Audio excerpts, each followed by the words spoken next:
સમાચાર અમરેલીથી સિંહોના નિવાસસ્થાન પર સંકટની આશંકા છે। જાફરાબાદ કોસ્ટલ બેલ્ટમાં રિઝર્વ ફોરેસ્ટની જમીન માઇનિંગ માટે આપવાની હિલચાલ જોવા મળી રહી છે।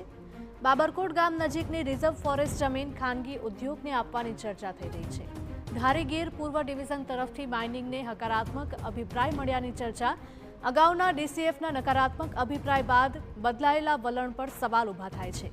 વન વિભાગમાં પોઝિટિવ અભિપ્રાયને લઈને આંતરિક ચર્ચાઓ હવે તેજ થઈ છે। બાબરકોટ રિઝર્વ ફોરેસ્ટ વિસ્તારમાં 40 જેટલા સિંહોનો વસવાટ છે। વન્ય વિભાગના રિપોર્ટમાં બાબરકોટ સિંહો માટે મહત્વનો કોરિડોર છે। સિંહોના કોરિડોર વિસ્તારમાં માઇનિંગને સમર્થન સામે નારાજગી વ્યાપી ઉઠી છે। સિંહ પ્રેમીઓએ આગામી દિવસોમાં ઉગ્ર આંદોલન કરવાની ચીમકી ઉચ્ચારી। જ્યારે વન્યજીવો માટેનું જે રિઝર્વ અભયારણ્ય છે, રિઝર્વ ફોરેસ્ટની જે જગ્યા છે એ ખાનગી કંપનીને આપી દેવામાં આવે ને એ પણ માઇનિંગ માટે, તો આ બિલકુલ અયોગ્ય અને બિલકુલ ખોટું પગલું છે। વન્યજીવોનું નિકંદન કાઢવાનો આ એક કારસો છે। આમ જોવા જઈએ તો આ જે 75 હેક્ટર જે જગ્યા છે તેમાં જે છેલ્લી સિંહ ગણતરી થઈ એ વખતે વન વિભાગે પોતે કબૂલેલું છે કે અહીંયા આગળ 40 જેટલા સિંહોનો વસવાટ છે અને છેલ્લા 3 મહિનાની જો સિંહ ગણતરી આપણે જોઈએ પૂનમ અવલોકન, તો એની અંદર 51 જેટલા સિંહોનો વસવાટ આ બાબરકોટ વિસ્તારની અંદર છે। તો ત્યારે આ રીતના માઇનને જમીન આપવી અને સિંહોનું રહેઠાણ છીનવવું એ બિલકુલ અયોગ્ય છે। તો આ તરફ બાબરકોટ ગામના લોકોનું કહેવું છે કે જો જમીન માઇનિંગ માટે અપાશે તો સિંહોનું રિઝર્વ વિસ્તાર ઘટશે અને ગામ લોકો સાથે સિંહોનું ઘર્ષણ વધી જશે। ગામ લોકોએ મુખ્યમંત્રીને વિનંતી કરી છે કે સિંહના વસવાટને સંકટ ઊભું થાય તેવી કોઈ પણ પ્રકારની પ્રવૃત્તિ કરવી નહીં।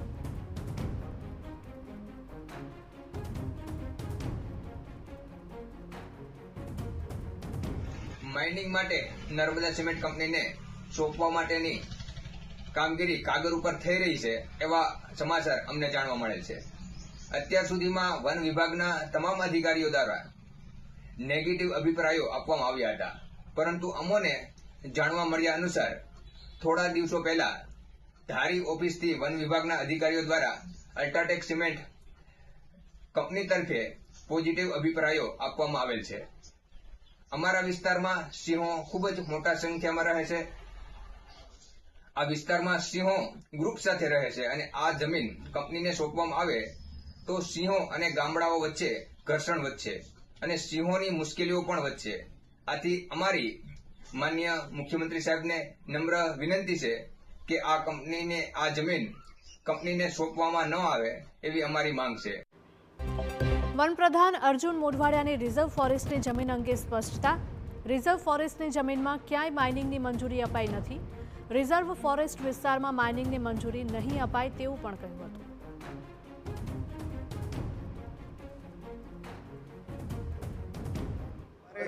કોઈ પણ રિઝર્વ ફોરેસ્ટમાં આ પ્રકારની માઇનિંગની ક્યારે મંજૂરી આપવામાં આવતી નથી ને આવશે પણ હવે શરૂ થઈ જશે અને આવી એક પેરવી શરૂ થઈ જશે કે જે સિંહોનો વસવાટ છે પેરવી તો જી સેન્સસમાં આવ્યા પેરવી છે, પણ અત્યારે અમારી પાસે આ પ્રકારે હજી કોઈ પ્રકરણ આવ્યું નથી। આવશે ત્યારે અમે આવી આ પ્રકારની ફોરેસ્ટ વિસ્તારમાં જે માઇનિંગની મંજૂરી આપતા પણ નથી ને આપવાના। તો હાલ તો વન પ્રધાને આ મુદ્દે સ્પષ્ટ ના પાડીને મુદ્દાને શાંત પાડ્યો છે, પરંતુ જે રીતે ચર્ચા છે કે સ્થાનિક વન વિભાગના અધિકારીએ ખાનગી કંપનીને જમીન આપવા અંગે હકારાત્મક વલણ દાખવ્યું હોવાની ચર્ચાઓ થઈ રહી છે, તે જોતા કોઈ મોટી રાજરમત રમાતી હોય તેવું દેખાઈ રહ્યું છે। ત્યારે જોવાનું એ રહેશે કે ગુજરાતની શાંતસમા સાવજોની સુરક્ષાને લઈને સરકાર કેટલી ગંભીર છે।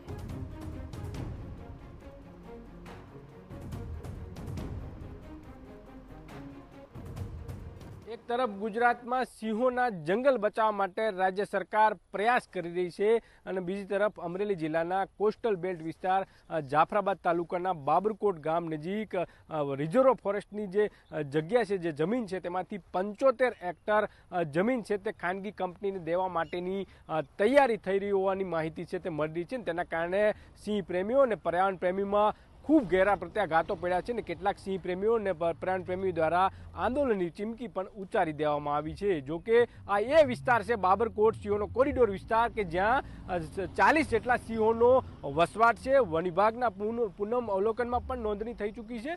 ત્યારે આ સિંહોની સુરક્ષાને લઈને ફરીવાર સવાલો ઉઠશે, કેમ કે જો આ વિસ્તારમાં માઇન્સ માટે મંજૂરી આપવામાં આવશે, 75 હેક્ટર રિઝર્વ ફોરેસ્ટ જંગલ વિભાગની જંગલની જે જમીન છે તેમાં જો માઇન્સ માટેની મંજૂરી જો આપવામાં આવશે તો જરૂરથી સિંહો, એક તરફ દરિયો છે તો બીજી તરફ સિંહો જાશે ક્યાં, આ પ્રકારના સવાલો ઉઠી રહ્યા છે. ત્યારે સિંહોની સુરક્ષાને લઈને અને બીજી તરફ સિંહોના સંવર્ધનને લઈને રાજ્ય સરકાર કરોડો રૂપિયા ખર્ચી રહ્યા છે, પરંતુ આ વિસ્તારમાં ખાનગી કંપનીને આ રિઝર્વ ફોરેસ્ટની જમીન આપવા માટેની કયા અધિકારી દ્વારા આ પ્રકારની તૈયારી કરવામાં આવી છે તેવા પણ સવાલો છે તે ઉઠી રહ્યા છે. આગામી દિવસોમાં આ જમીન રિઝર્વ ફોરેસ્ટની જે જમીન છે તે ખાનગી કંપનીને સોંપવામાં આવશે તો સિંહોની મુશ્કેલી આ વિસ્તારમાં જરૂરથી વધશે. જયદેવ કાઠી, TV9 અમરેલી.